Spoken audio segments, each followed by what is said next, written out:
At the climax of the Clone Wars, the newly formed Empire was at its most vulnerable. After a galaxy-wide civil war, the dissolving of a 1,000-year government, and the reconciliation of various CIS systems, let's just say things were tenuous at best. The first class of Imperial cadets loyal to the new regime arrive on Coruscant. The headmaster of the various academies was Gentis, a war hero of the Clone Wars, none more devout than Cadet Thome. After the ceremony, all the graduates were sent to rub elbows with the upper echelon of Imperial society. Gentis informed Thome that the valedictorian was being hand-selected to work with Tarkin on a top-secret project. Two of his friends and classmates would be tasked with getting him back to his apartment to rest up. The duo would trick Thome into test driving a prototype TIE fighter, locking him in. His classmates abandoned him, and his only choice was to emergency eject his seat, giving him a front row seat for the destruction of key sites on Coruscant as explosions ignited. Vader cut through the attackers. Thome hastily grabbed a trooper's sidearm to help the Dark Lord as he crushed attackers with a crumpled statue. To Thome's surprise, he recognized a whimpering voice, as his classmate begged for his help.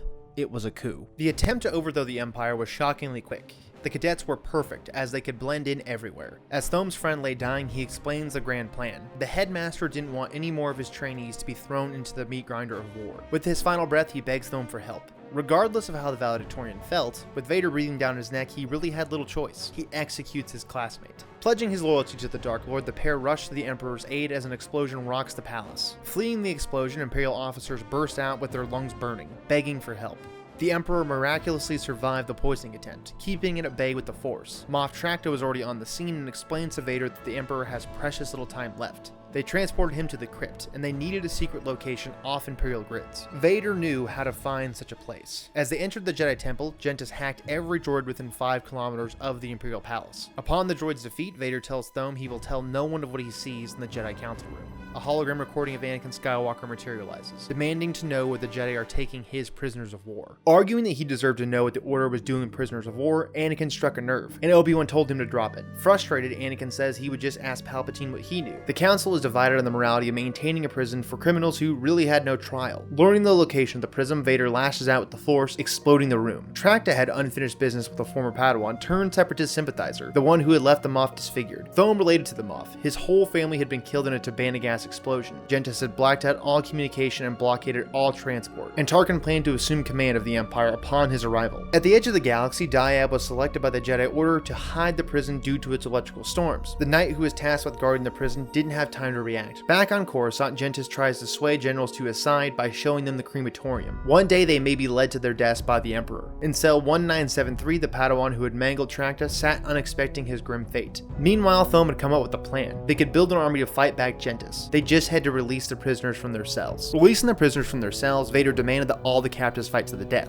The result was just an outright bloodbath. The survivors would be selected to help fight back Gentis and his co-conspirators. Captain Shone Volta, a Force sensitive who had assassinated a senator. Baron Nax Sirvan was a jaded Jedi who slaughtered whole legions of clones and their Jedi generals. After a rousing speech by Moff Tracta, they swore loyalty to Vader. After beating a prisoner to death with a pipe, Thome confides in Tracta and is told to speak to him when he's ready to lead. On Coruscant, Gentis plots to arrest Tarkin. Paranoid about leading the Death Star project, he would travel with a small contingent of troops, and the generals would then declare Gentis the new Emperor, a peaceful transition of power. Shone is tested by Thome, but knows it's a waste of time. She is full of hatred for the Republic, and the Republic is gone. She would swear loyalty to the man who ended it. Her father was killed by Republic commandos, who commandeered his ship. Her parents were so paranoid about the Jedi coming to take her away for being Force sensitive that they kept her hidden for 10 years. Due to Republic blockades, her mother slowly starved to death, and her husband was killed during a battle with the clones. She joined Dooku out of pure hatred for the Republic, but she had always dreamed of being a Star Chart navigator. Thome has a brilliant idea, but they would have to catch a ship. Captain Volta proved to be an excellent navigator. Planetside, Gentis rallies his students for the final betrayal, telling his last living son that the Empire wouldn't be able to claim his life. Upon arrival, the students try to take custody of Tarkin, and Gentis is barely able to contain his anger. Tarkin, with a sick burn, says that maybe they would have survived if they had a better teacher. Vader and the Ghost Prison survivors attack. Gentis had his convictions, but he didn't have a Sith Lord, a bitter Jedi, a guy to get shot, unpredictable frontline fighters, a sharpshooter, or war heroes who doubled as cyborgs. Sadly, Gentis' son recognized Thome and tried to call out to him, only to be shot down. Finally, Gentis didn't have the Emperor. Blasting the headmaster with wave after wave of Force lightning, his corpse was left deformed. The 501st made quick work of the remaining students. As for the survivors of the Ghost Prison, they were given full pardons, and Tracta was promoted to Grand Moff. Vader wanted the prisoners executed. Thome proposed a third option, exiling them to the corporate sector. Thome had the transport rigged with explosions. The only one spared from this fate was Volta. Palpatine praised Thome, telling Vader that one day, if Vader fell, he could potentially replace him. Vader left him with one final lesson: never suffer rivals.